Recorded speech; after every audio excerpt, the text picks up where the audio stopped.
හරි එහෙමනම් Amazon AWS management console එකේ ඉඳන් ඔයාලට මෙතන search කරන්න පුළුවන් SageMaker කියලා. SageMaker කියලා search කරාම ඔයාලට එනවා මෙන්න මෙහෙම Amazon SageMaker කියලා product එක. ඒ service එක ඔයාලට access කරන්න පුළුවන් click කරාම එතකොට මෙන්න මේ වගේ window එකකට තමයි මම මෙතන select කරන්න. එතකොට මේක තමයි සාමාන්‍ය landing page එක. මේක බලා ගන්න පුළුවන් මොනවද මේලා දීලා තියෙන options.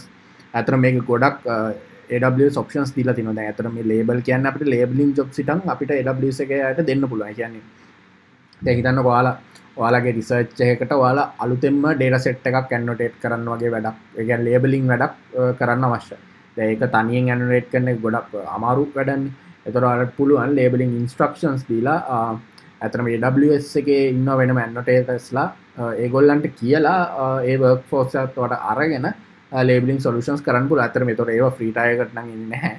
මම free tier එකේ කියලා දෙන්නේ මම කිව්වා notebook instance එක ගැන. එහෙනම් මෙතන තියෙනවා notebook කියලා option එකක්. ඔක්කොටම කලින් ඔයාලා කරන්න ප්‍රධානම දෙයක් තියෙනවා. එකක් තමයි මෙන්න මෙතන අපිට තෝරගන්න පුළුවන් region එක. ඒකේ ඔයාලා අනිවාර්යයෙන්ම US East 1 කියන region එක. එහෙමත් නැත්නම් North Virginia කියන region එක තෝරාගන්න වැදගත් වෙනවා. මේක ඇත්තටම හේතුව තමයි මොකද දැන් සමහරක් වෙලාවට කෝඩ් එක රන් කරද්දී ගොඩක් වෙලාවට මට ඒ කියන්නේ US East 1 එක නැතුව වෙනත් region වලින් කරද්දී සමහරක් වෙලාවට කෝඩ් එකේ errors එනවා. ඒ කියන්නේ ගොඩක් වෙලාවට parameters pass කරන්න ඕනේ අනිත් region වලට US East 1 එකේ එන්නේ නැති. හරි ඒ හින්දා pro tip එකක් විදිහට ඔයාලා අනිවාර්යෙන් AWS SageMaker එක use කරනවා නම් අනිවාර්යෙන් US East 1 region එක තෝරා ගැනීම වැදගත් වෙනවා. එහෙමනම් අපි යම් notebook instance එකක් හදන්න. මෙතන ඔයාලට පේනවා notebook එකේ යටතේ ඔයාලට notebook instances කියලා තියෙනවා. ඒකේ notebook instances යන්න. ඒක ගියාම මෙතන වැටෙනවා currently there are no resources කියලා. හරි මෙතනින් create notebook instance දෙන්න. හරි ඊට පස්සේ අපි මෙතන notebook instance name එක කියන්නේ නිකන් ඔයාලට collab එකේ නම් ඔයාලා collab එකට name එකක් දෙනවනේ මොකක් හරි මේ notebook එකට. මම මෙතන දෙන්නම් Haritha US East 1 notebook. මොකද අනිවාර්යෙන් මේක unique name එකක් වෙන්න ඕනේ. මේක නම් එහෙම වෙන්න ඕනේ. S3 එකේදී එහෙම වෙන්න ඕනේ. එතකොට මෙතන instance type එක අහනවා. ඔයාලට මෙතන select කරන්න පුළුවන්. මම කියවනේ MLT2 medium එකේ අපිට free tier එකේ මෙන්න මෙතන machine learning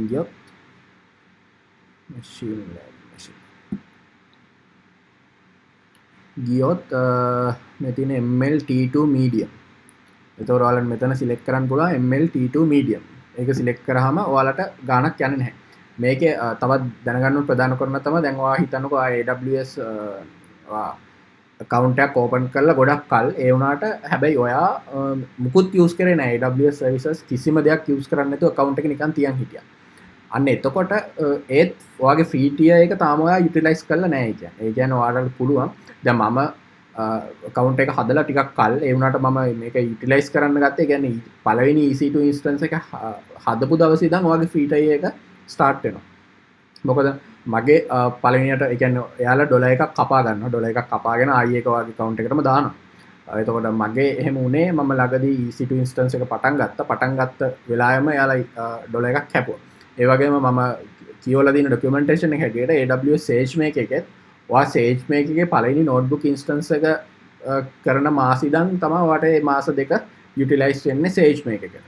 ඉතින් මම මේක දැන් මෙහෙම කිව්වට ඉස්සරහට වෙනස් වෙන්න පුළුවන්. ඒ හින්දා ඔයාලා කොහොමද documentation එක කියවන්න ඕනේ මොනවාද මේකේ තියෙන options ඒ වගේම මොනවාද මේකේ තියෙන boundaries කියන. ඉතින් දැන් මෙතන mlt2.medium එක මම select කරලා දිනවා.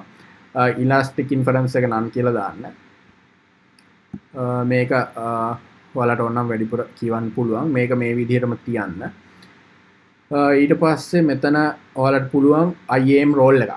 ඇත්තටම IAM role ඔයාලට පුළුවන් create new role යන්න. මගේ නම් existing roles තියෙනවා. මම ඒ හින්දා ඒක use කරනවා. ඔයාලට පුළුවන් මේ create new role ගිහින් මෙතන S3 buckets වල any S3 bucket දෙන්න. මොකද අපි ඔයාලා දන්නවා S3 වල අපි ඒ කියන්නේ data ටික store කරන්නේ S3 වල. ඉතින් ඒක any S3 bucket එක දෙන්න ඕනේ. එතකොට ඔයාලට පුළුවන් මේ ටික මේ විදිහටම තියෙද්දි create role කියන option එක දෙන්න. ඊට පස්සේ create role උනාන් පස්සේ ඔයාලට පුළුවන් මෙතන IAM role එක එතනින් select කරන්න.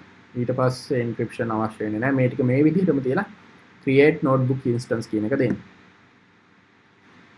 ටිකක් වෙලා යනවා. මේක ඇත්තටම පෙන්ඩින් තම මුලින්ම තියෙන පෙන්ඩිං ගිහිල්ලා ඊට පස්සේ සාමාන්‍ය විනාඩි 5ක් 10ක් වගේ යනවා. ඒක ඉතින් ඩිපෙන්ඩ් වෙනවා මෙයාලගේ ඉන්ස්ටන්ස් එක බිසිද නැද්ද ඒ වගේ දේවලුත් බලපානවා. ඉතින් මේක පෙන්ඩින් තියෙන්නේ මම එහෙමනම් මේක ඉන් සර්විස් තමයි ඊළඟ ස්ටේටස් එක. එතකොට මම ඒ සර්විස් එක වැටුණ ගමන් ඊළඟට හම්බෙන්න.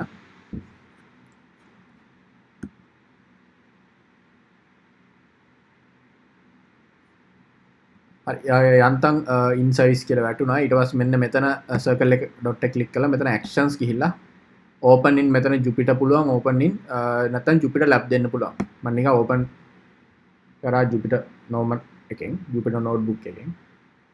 දැන් අපි බලමු කොහොමද මේක අපිට ස්ටාර්ට් වෙන්නේ කියලා.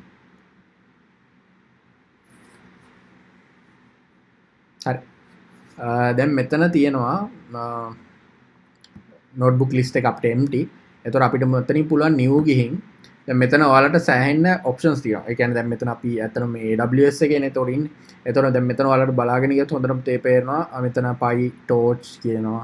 ඒ කියන්නේ මේවා ඇත්තටම inbuilt යාලා install කළා ඔයාලට අර docker image එකක් වගේ දෙනවා. එතකොට ඔයාලට හරි ලේසි මේ instance එක අරගෙන ඔයාගේ වැඩ ටික කරගන්න. මොකද දැන් මෙතන Conda PyTorch P36 කියන්නේ Conda environment එකක් PyTorch install කරලා දිනවා. ඒකම Python 3.6 36 කියන්නේ 3.6. ඒ වගේම මෙතන Conda PyTorch P27 කියන්නේ Python 2.7. දැන් මට ඇත්තට මම අද කියලා දෙන්නේ PyTorch වත් TensorFlow වත් නෙමෙයි නිකන් Python වලින් කොහොමද අපි මේක කරගන්නේ කියලා. ඉතින් Conda Python 3 එක ඔයාලට මෙතනින් select කරන්න පුළුවන්. මම ඒක select කරන්න. ඒක select කරාම මෙහෙම Jupyter notebook එකක් normal විදියටම Colab එක වගේ ඔයාලට open වෙනවා බලා ගන්න පුළුවන්.